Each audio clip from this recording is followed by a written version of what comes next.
নমস্কার বন্ধুরা। নতুন ও পুরানো আলু ভিন রাজ্যে রপ্তানি তো দূরের কথা, বাংলার এক জেলা থেকে আরেক জেলায় আলু পাঠাতে গিয়ে নাকানি চোবানি খেতে হচ্ছে আলু ব্যবসায়িকদেরকে। সকলের অভিযোগ, বিভিন্ন চেকপোস্টে আলুর গাড়িগুলিকে আটকে রেখেছে পুলিশ। ভুয়ো কেস দেওয়া থেকে শুরু করে ট্রাক চালকদের মারধর করতে পিছু পা হচ্ছে না বাংলার পুলিশ। এমনটাই কিন্তু দাবি জানাচ্ছেন পশ্চিমবঙ্গের বিভিন্ন জেলার আলু চাষি ও ব্যবসায়িকরা। মুখ্যমন্ত্রী মমতা বন্দ্যোপাধ্যায়কে অবিলম্বে এই ঘটনাটির উপর দৃষ্টিপাত করার জন্য আর্জি জানাচ্ছেন আলু চাষি ও পশ্চিমবঙ্গের কোল্ড স্টোরেজ অ্যাসোসিয়েশন।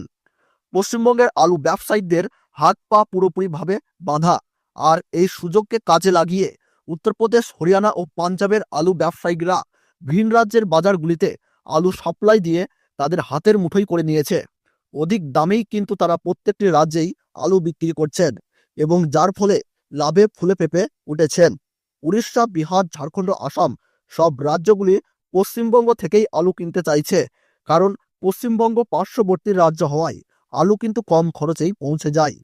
কিন্তু উত্তরপ্রদেশ, পাঞ্জাব থেকে আলু আনতে গেলে ট্রান্সপোর্ট ভাড়াই অনেক পড়ে যায়। এর ফলেই স্বাভাবিকভাবেই আলুর দাম বেড়ে যায়। পশ্চিমবঙ্গ প্রগতিশীল আলু ব্যবসায়িক সমিতি বর্ডার সংক্রান্ত সমস্যার জন্য হাইকোর্টের দ্বারস্থ হয়েছেন। বর্ডার কিন্তু কেন্দ্রীয় সরকারের অধীনে থাকে। রাজ্য সরকার নিজের প্রয়োজনে বর্ডার বন্ধ করতে পারে কিনা, সংবিধানের ৩০১ নম্বর ধারায় কি রয়েছে তা জানতেই কিন্তু হাইকোর্টের দ্বারস্থ হয়েছেন ব্যবসায়ী সমিতি। জানুয়ারির ১৫ তারিখের পর থেকে বাংলার সব জায়গায় কিন্তু নতুন আলু পুরোপুরিভাবে সমস্ত জায়গায় অ্যাভেলেবল হয়ে যাবে। আর তারপর রাজ্য সরকারের উপর চাপ বেড়ে যাবে বর্ডার খোলার জন্য। ১৫ তারিখ না খুললেও ২০ তারিখের মধ্যে কিন্তু বর্ডার সংক্রান্ত সমস্যার নিষ্পত্তি হতে পারে। যা মনে করা হচ্ছে ২০ তারিখের মধ্যে বা ২০ তারিখের পরেই কিন্তু বর্ডার খুলতে পারে।